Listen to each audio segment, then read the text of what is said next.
Hi. Okay, Callie, you put a challenge out there. You wanted to know about me and dystopia novels, which probably doesn't sound like me. The first question you asked was, what do I think about science fiction and dystopia? Well, I kind of separate the two, even though I know you really can't. I know dystopia has some science fiction to it, and I kind of just ignore that part, I guess. I don't know. I don't love science fiction. I love science fiction when it is kind of realistic and you think, ooh, could that really happen? But I don't love science fiction that talks about aliens and these crazy things that I go, all right, I don't believe in that. So whatever. I tend to lose interest in that. But what I do love is when it's something that I wonder, could that happen? Do I need to be worried about that? And then I love it. So, which is why I think I like dystopia. I always start to wonder, oh, could this happen? Where are we at? Are we almost there? And I think it started back in, like, I don't know, late junior high, early high school when we had to read 1984. Yes, this is my original copy when I was forced to read it, and I have since read it several times. And then Brave New Worlds by Aldous Huxley. Listen, if you haven't read these two books, you you don't really know dystopia. You don't know, like, the whole futuristic what can happen things. These are two books that really, they set bars in this genre, this subgenre. So you need to read these books if you haven't read them. Callie, have you read both of them? If you haven't, I challenge you to. You can even borrow my books. So then when I became a teacher, I found Lois Lowry, and she wrote The Giver. She wrote Gathering Blue, which is this book right here. Isn't that cover pretty? Here, can you see? And then she wrote The Messenger, and it's really a little trilogy. They kind of go hand in hand. They're for middle grade, um, readers, 9 to 12-year-olds, and I loved them. And I would tell all of my students to read them. That's how much I loved them. I read The Hunger Games this year. I love them. I mean, that's just even putting it mildly. I'm in the middle of Ali Condi's Matched trilogy. I read Matched. It's our book of the month book, so you need to read it. And then I am in 50 pages away from being finished with the second book in the trilogy, Crossed, which comes out later this year. I can't wait for those of you out there to get to read it because it's so good.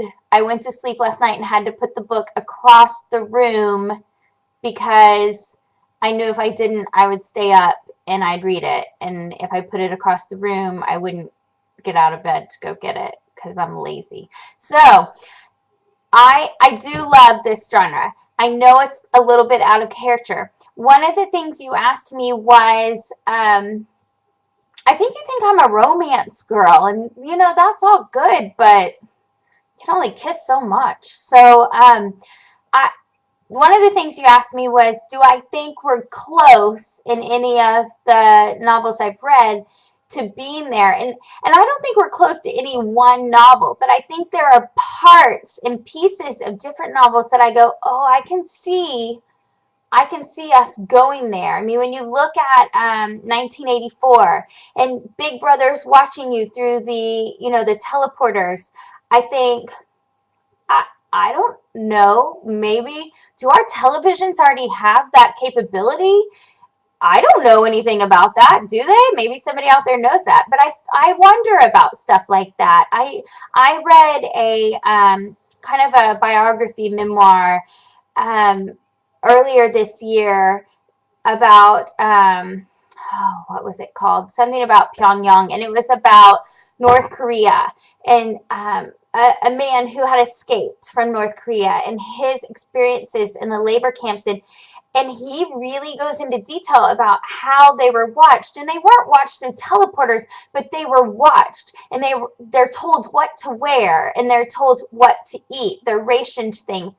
And I mean, I look at those rations, and I look at, I don't know how to say that word. I look at how they have to live a certain way because that's what the Communist Party there is telling them. And I think, huh, well, that's not too far from 1984.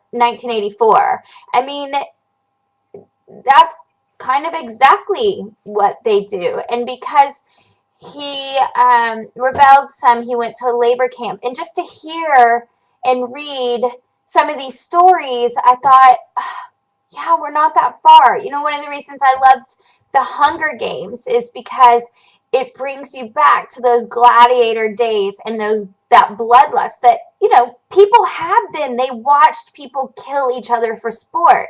And that's in us, that innate grossness, if you will, that, you know, you drive by a car wreck and you slow down because do you want to see? Do you not want to see?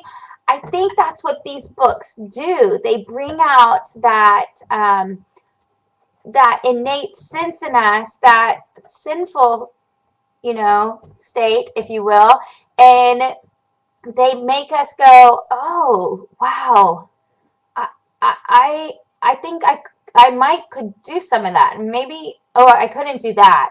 Oh no, I'm too good for that. It just puts that flashlight on you, I think, and makes you wonder, could I be that? What do I need to do to not become that? And it makes you really start to think about what you're choosing to watch and who you're choosing to listen to. And I think that's really important, which is one of the reasons I like the dystopia genre. I like questioning things. And so, especially real life things. And I think this genre is good about that if you will dig down deep, which I tend to like to do. So here's my challenge.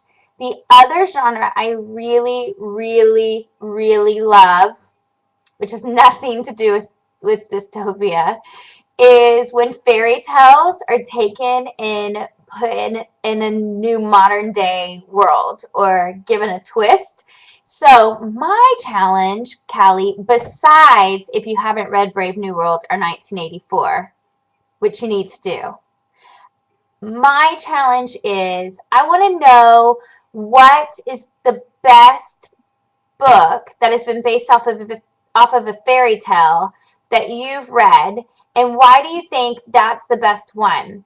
And if you haven't read any, then I suggest you get started so that you can give me an answer. Gail Carson Levine, she's a great place to start. Okay, I hope that answers your question. And yeah, good luck. I think I threw down 2 challenges there. Good luck with that. Bye.